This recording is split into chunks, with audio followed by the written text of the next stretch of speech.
고린도전서 6장 12절에서 20절까지 말씀을 제가 봉독하겠습니다. 모든 것이 내게 가하나 다 유익한 것이 아니요 모든 것이 내게 가하나 내가 무엇에든지 얽매이지 아니하리라. 음식은 배를 위하여 있고 배는 음식을 위하여 있으나 하나님은 이것저것을 다 폐하시리라. 몸은 음란을 위하여 있지 않고 오직 주를 위하여 있으며 주는 몸을 위하여 계시느니라. 하나님이 주를 다시 살리셨고 또한 그의 권능으로 우리를 다시 살리시리라. 너희 몸이 그리스도의 지체인 줄을 알지 못하느냐? 내가 그리스도의 지체를 가지고 창녀의 지체를 만들겠느냐? 결코 그럴 수 없느니라. 창녀와 합하는 자는 그와 한 몸인 줄을 알지 못하느냐? 일러스되 둘이 한 육체가 된다 하셨나니 주와 합하는 자는 한 영이니라. 음행을 피하라. 사람이 범하는 죄마다 몸 밖에 있거니와 음행하는 자는 자기 몸의 죄를 범하느니라. 너희 몸은 너희가 하나님께로부터 받은 바 너희 가운데 계신 성령의 전인 줄을 알지 못하느냐. 너희는 너희 자신의 것이 아니라 값으로 산 것이 되었으니 그런즉 너희 몸으로 하나님께 영광을 돌리라. 아멘.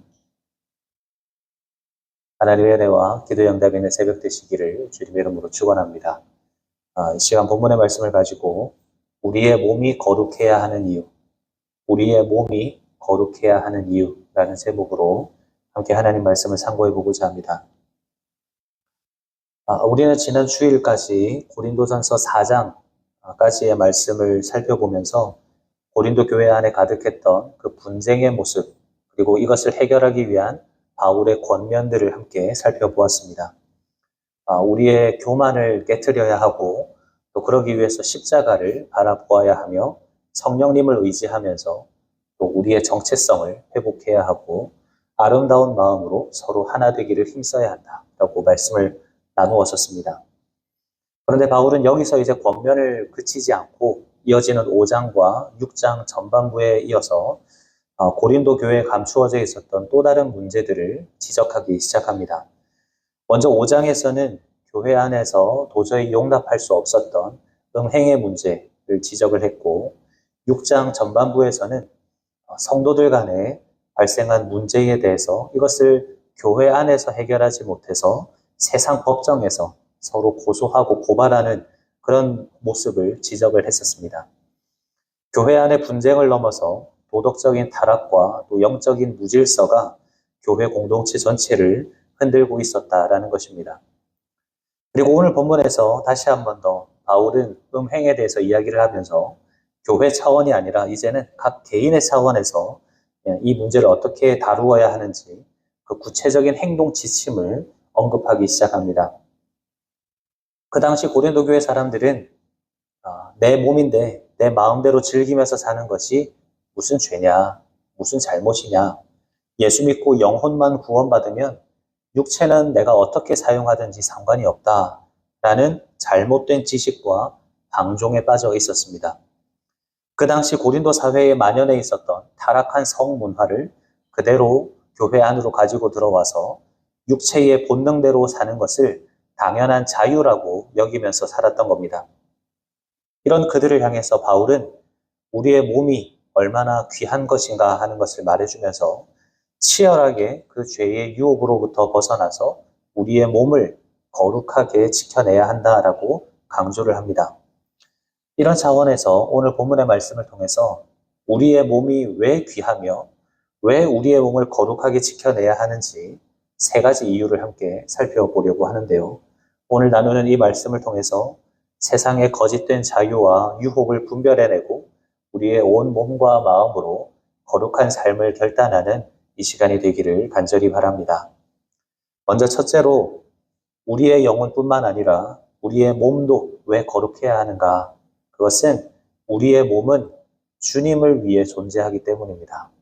주님을 위해 존재하기 때문입니다. 오늘 보면 13절을 보시면 그 당시 고린도 교회 사람들이 입에 달고 살았던 일종의 표어 같은 문구가 등장을 하는데요. 음식은 배를 위하여 있고 배는 음식을 위하여 있다라는 말입니다. 이 말 그대로 음식은 배를 채우기 위해서 존재하고 그리고 우리의 배는 그 음식을 먹기 위해서 존재한다. 뭐 그런 의미입니다. 그런데 고린도 사람들은 이 말을 인용하면서 우리의 몸이 식욕이 생기면 무언가를 먹는 것이 당연한 일이듯이 우리에게 어떤 성적인 욕구가 생기면 그 본능대로 쾌락을 채우는 것도 아무런 문제가 되지 않는다라고 생각했습니다. 그들은 몸과 영혼을 구분해서 생각했기 때문에 영혼만 구원받으면 되는 거지 어차피 이 땅에서 잠시 쓰다 버릴 이 육체는 내 마음대로 내 본능을 따라서 소모해버려도 상관이 없다라고 생각을 한 것입니다. 내 몸을 가지고 내 즐거움을 위해서 내 마음대로 사용하는 것을 복음 안에서 얻은 자유이자 권리라고 포장을 했던 겁니다. 이러한 모습은 오늘날 이 세상이 말하는 가치관과 너무나 유사해 보입니다. 세상은 끊임없이 우리에게 이야기하죠. 너의 인생의 주인은 너다. 너의 몸도 너의 것이니까 네가 만족하면서 네가 즐거울 수만 있다면 네 본능대로 즐기면서 살아라 라고 말을 합니다. 세상은 그것을 자유라고 이야기하고 우리가 마땅히 누릴 수 있는 권리라고 말합니다. 하지만 바울은 13절 하반절에서 그들의 생각에 대해서 이렇게 지적합니다. 몸은 음란을 위하여 있지 않고 오직 주를 위하여 있으며 주는 몸을 위하여 계시느니라. 세상은 우리의 몸의 목적이 나의 쾌락과 만족에 있다라고 이야기를 하지만 성경은 우리의 몸의 목적이 주님께 있다라고 선언합니다. 예수님을 믿고 구원을 받은 성도는 우리의 본능이나 정욕을 채우기 위해서 함부로 소모할 수 있는 그런 몸이 아니라는 말입니다. 우리의 몸은 주님의 뜻을 이루고 주님의 영광을 나타내기 위해서 창조된 거룩한 도구입니다. 우리가 우리 눈의 정욕이나 육신의 쾌락을 따라 살아가면 그것이 진짜 자유를 누리는 삶처럼 보이지만 결코 그렇지 않습니다. 하나님께서 정해두신 거룩의 경계를 넘어가서 내 마음대로 자유를 누리며 살아가다 보면 결국 죄의 중독이 되고 쾌락의 노예가 되어서 진짜 자유를 빼앗겨 버리는 것입니다. 처음에는 내가 좋아서 선택한 길이지만 결국 그 죄가 나를 올가매어서 우리의 영혼과 삶을 완전히 속박해 버리는 것입니다. 진정한 자유는 내 몸을 내 욕망의 자리에 내어주는 그런 방종이 아니라 내 몸의 목적이 오직 주님께 있음을 인정하면서 언제든지 주님의 뜻 앞에 나를 쳐서 복종할 때 누릴 수 있는 것입니다.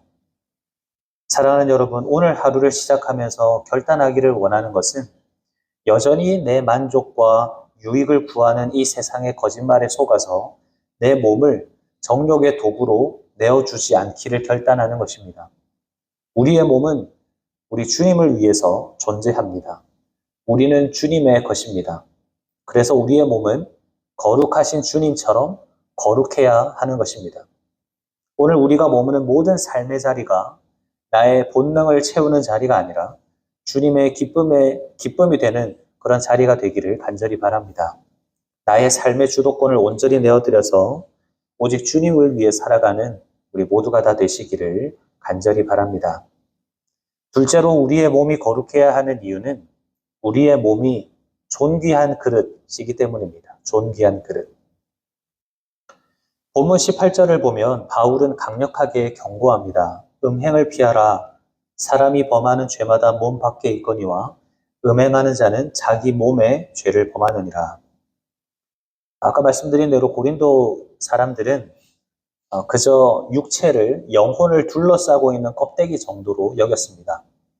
흔히 이원론이라고도 부르고 플라톤주의라고 부르는 사상이었는데 이것이 교회 안에 들어오면서 영지주의라는 사상으로 발전을 하게 되고 이것이 초대교회 당시에 가장 큰 위협이 되는 이단 사상이 됩니다. 영혼만 구원받으면 육체는 썩어 없어질 것이기 때문에 어떻게 되어도 영혼에 아무런 영향을 미치지 못한다. 그러니까 육체는 아무렇게나 사용해도 상관없다라는 생각이었죠. 하지만 바울은 완전히 다르게 말합니다. 몸으로 짓는 죄, 특히나 음행과 같이 육체의 본능에 굴복하는 죄는 결코 가벼운 실수 정도가 아니라는 것입니다. 그것은 자기 몸, 즉 우리의 마음과 영혼을 포함한 전 인격을 완전히 파괴하는 행위라고 강하게 말하고 있습니다. 그러니까 이 죄는 나 혼자만의 영혼을 황폐하게 만드는 것으로 끝나지 않고 더 나아가서 하나님께서 하나 되게 하신 사랑하는 배우자나 혹은 앞으로 한 몸을 이룰 누군가의 마음까지도 무참하게 짓밟고 돌이킬 수 없는 상처를 남기는 무서운 죄라는 것입니다. 우리의 몸은 그렇게 쾌락을 위해서 함부로 사용할 수 있는 그런 물건이 아닙니다. 우리의 영혼과 하나로 연결이 되어 있는 너무나 소중하고 존귀한 그릇이라는 것입니다. 그렇다면 이렇게 존귀한 내 영혼을 파괴하려는 이 죄의 유혹 앞에서 우리는 어떻게 대처해야 합니까? 18절 첫 부분 말씀처럼 바울은 아주 짧고 단호하게 명령합니다. 음행을 피하라. 이 유혹 앞에서 바울은 내 힘과 의지로 맞서 싸우라고 말씀하고 있지 않습니다.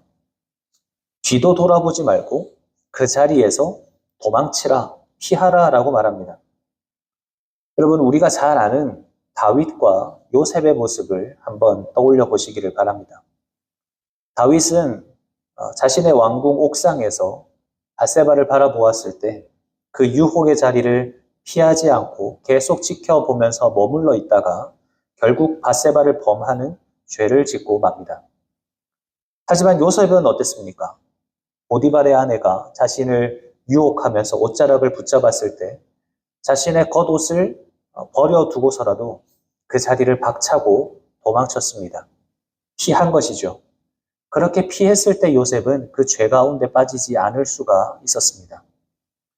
여러분, 우리가 왜 싸우지 않고 피해야 합니까? 그것은 우리가 약해서가 아닙니다. 우리가 너무나 소중하고 존귀하기 때문입니다. 우리가 흔히 구할 수 있는 플라스틱 재질의 일회용 그릇은 더러운 곳에 내려놓거나 그곳에 흠집이 나도 크게 신경 쓰지 않습니다. 하지만 값을 매길 수 없는 소중한 것을 담은 귀한 그릇은 절대로 아무 곳이나 함부로 내려두지 않고 깨어질 위험이 있는 곳에는 그것을 내려놓지 않습니다. 죄의 유혹 앞에서 도망치고 피하는 것은 결코 비겁한 것이 아닙니다. 내 몸이 쾌락을 채우다가 버려질 일회용 그릇 같은 것이 아니라 하나님의 형상과 영원한 생명을 담고 있는 존귀한 그릇이라는 사실을 아는 사람만이 그 죄 앞에서 피할 수 있고 도망칠 수 있는 것입니다. 사랑하는 여러분, 죄의 유혹 앞에서 나의 의지라든가 나의 신앙의 연륜을 과신해서는 안 됩니다. 내 영혼을 무너뜨리려고 하는 유혹의 자리가 있다면, 특히나 이러한 음행이나 성적인 유혹의 자리가 있다면 머뭇거리지 말고 그 자리를 피해야 합니다.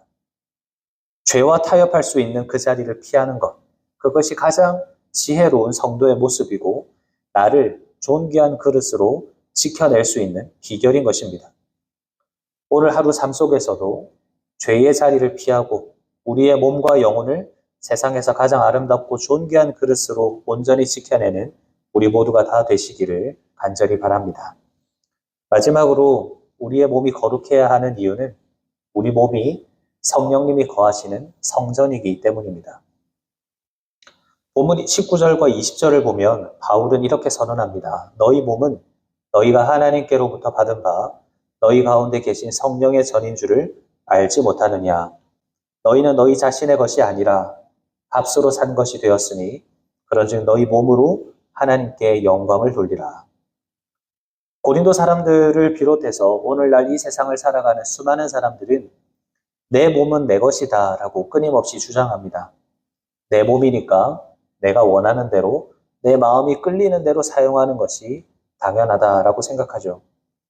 하지만 바울은 우리의 몸이 우리의 것이 아니다라고 다시 한 번 더 선언합니다. 왜 그렇습니까? 20절을 보면 우리가 값으로 산 것이 되었기 때문입니다. 여기서 값으로 샀다라는 표현은 당시 고대 사회에서 아주 중요한 두 가지 상황에서 사용되던 표현입니다. 하나는 노예 시장에서 묶여있던 그 노예에게 엄청난 값을 지불하고 그를 사와서 자기 사람으로 삼을 때 쓰는 표현이고, 또 다른 하나는 남편이 사랑하는 신부를 맞이하기 위해서 지불하는 막대한 결혼 지참금을 의미하는 표현이었습니다. 여러분, 우리가 그렇게 구원받은 존재입니다.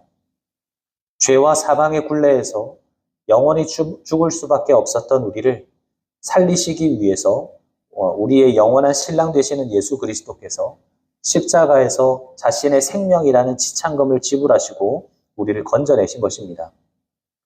그러니까 우리가 이 귀한 몸을 어떻게 다시 죄악 가운데에 넘겨줄 수가 있겠습니까? 내가 내 몸을 함부로 굴리면서 음행과 죄의 자리에 내어주는 것은 그저 한 번의 육체적인 그 일탈로 끝나는 것이 아닙니다. 그것은 나를 구원해 주신 그 예수님의 사랑을 배신하는 것이고, 나를 거룩한 성전 삼으셔서 내 안에 임하시는 그 성령님을 근심하게 하는 행위인 것입니다. 우리는 세상의 그 어떤 쾌락이나 욕망과도 바꿀 수 없는 그야말로 존귀한 예수님짜리 인생입니다. 그래서 바울은 마지막에 이렇게 권면하죠. 그런즉 너희 몸으로 하나님께 영광을 돌리라. 이제 더 이상 우리 몸을 나를 위한 쾌락을 위해서 낭비하지 마시기를 바랍니다. 오히려 내 안에 거하시는 성령님을 온전히 의식하면서 우리의 삶의 모든 자리가 하나님의 나라가 되기를 바라고, 또 우리의 모든 삶의 모습이 거룩한 성전의 모습이 되기를 결단하는 이 시간이 되기를 바랍니다. 나를 피값으로 사신 그 주님의 은혜와 사랑을 우리의 마음 깊이 새기면서 오늘 하루도 온 몸과 마음으로 주님께 영광 돌리며 살아가는 우리 모두가 다 되시기를 주님의 이름으로 축원합니다. 말씀을 마무리하겠습니다. 오늘 우리는 바울의 권면을 통해서 우리가 왜 그토록 치열하게 죄의 유혹을 피하고 우리의 몸을 거룩하게 지켜내야 하는가, 이 부분에 대해서 함께 살펴보았습니다. 우리의 몸은 나의 쾌락을 위해서 존재하는 것이 아니라 오직 주님을 위해서 존재하는 몸이고, 또 영혼을 파괴하는 죄에 함부로 굴려서는 안 될 너무나 존귀한 그릇이며 예수 그리스도의 피라는 엄청난 대가를 지불하고 사신 바 된 성령님이 거하시는 성전입니다. 이 진리를 우리의 마음 가운데 분명히 새긴다면 우리는 더 이상 세상이 말하는 거짓된 자유에 속아서 내 몸을 방종과 쾌락의 자리에 함부로 내어주지 않을 수 있습니다. 오늘 하루 우리의 일상 속에서 죄의 유혹이 교묘하게 찾아왔을 때 그것을 내 힘과 의지로 이기려고 하기보다는 요셉처럼 단호하게 그 자리를 피하시기를 바랍니다. 맞서 싸워 승리하는 것도 중요한 일이지만 때로는 죄의 자리에서 도망치고 피하는 것 역시도 우리의 영혼을 지키는 귀한 용기 있는 행동이 될 수 있는 것입니다. 나를 자신의 생명 주고 사신 그 예수님의 사랑을 기억하면서 오늘 하루도 우리의 모든 삶의 모습이 오직 하나님의 성전으로서 하나님께 영광이 되는 거룩한 삶의 예배가 되어지기를 주님의 이름으로 축원합니다. 아멘. 말씀을 기억하면서 잠시 기도하겠습니다. 은혜와 자비가 풍성하신 하나님 우리 아버지, 영원히 죽을 수밖에 없었던 우리를 살리시기 위해서 십자가에서 예수 그리스도의 피값 주고 우리를 주님의 자녀로 삼아주시니 감사를 드립니다.